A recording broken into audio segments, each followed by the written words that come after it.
Welcome to Arts District. I'm your host, Carrie Saldo. Kent Ullberg's monumental bronze sculptures have been installed in public spaces all over the world. But a project for the Denver Museum of Nature and Science brings his career full circle.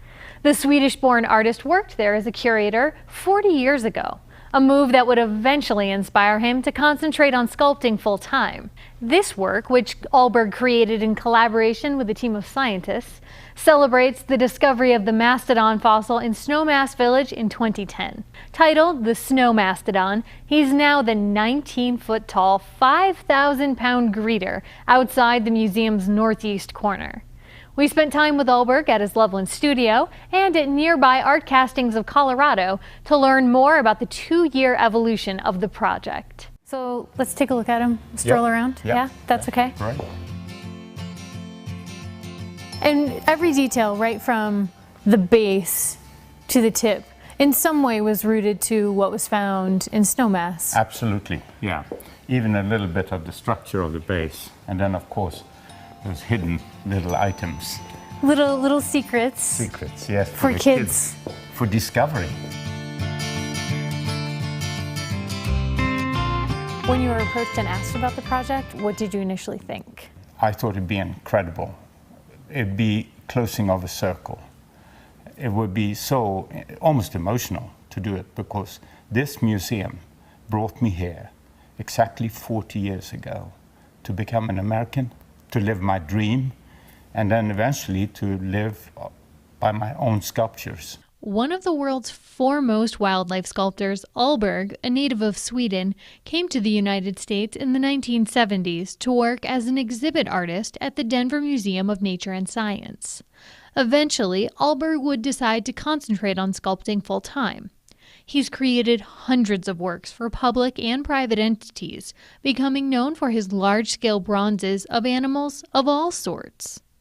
Weighing in at 5,000 pounds and 22 feet from ground to tusk, Snow Mastodon is the largest mammalian work Ullberg has created.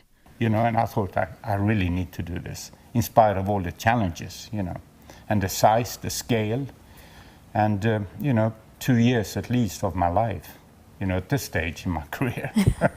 While its relative, the woolly mammoth, has been found completely frozen in the Siberian tundra, no such discovery has been made for the American mastodon. That left room for artistic license. I mean, you have to stay within the anatomy, but stuff like expressions, the face, the eyes, which are to me very, very important, They are the mirror of the soul, on animals too. And so, I had the freedom to do, the soft tissue, the face, the eyes, to make him look kind or, benevolent. The team that helps to put together a sculpture, let's talk about some of those parts. Once you've made the mold, then what happens? Well, first of all, we have a team here, of course, that I have people helping me. And then we make a mold here with the team, which is, an impression of the clay here. And that's done in a lot of pieces. We have over 100 molds. And then we take those down to the foundry.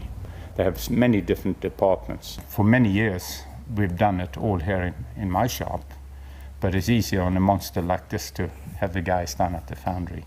It was done in, 180 pieces. 180 pieces of bronze welded together. So it's like doing it all over again, and to get it right, you have to have tremendous skills. And a lot of people in the foundry are artists themselves. Many of the artists in this area got their start working in the foundry, Today, with the modern method and the technology that this foundry here in Loveland, Colorado, has brought to the art world is remarkable. And it's a really delicate process, too, because if it's not done properly, you will see where those 180 pieces have come together. Exactly. It looked like a roadmap, And that is the final real touch of skill, to be able, and sensitivity, and try to duplicate my texture, which was done in clay. What is it about sculpture that you connect with? I connect with sculpture in many ways, and I feel like you've done an honest day's work when you sculpted a big piece. That's one thing. But the other thing too is, of course, the obvious. is that you have a three-dimensional opportunity of communicating. And it's a challenge.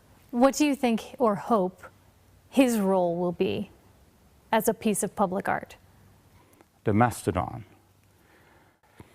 Well, they might look and say, "Oh, look at that!" You know, the kids turn in the car and they may say, "Oh, we know what that is. That's an elephant," you know, and they can communicate with it. And then the parent says, "No, it's a mastodon," and then you can start talking about extinction. You can talk about all the time periods, climate changes, you know, fragility of nature. There is so much you can say. Well, and I think that that's a really beautiful part for you to have considered, the number of people who will be able to enjoy it that way. Well, you know, it's got incredible meaning for me, because my favorite place in the whole world when I was a little kid was my Natural History Museum in Gothenburg, Sweden, which was the nearest museum, and that's where I grew up. I spent every minute there I could, and then I studied there. So now, you know, I can pass it on, maybe excite other kids.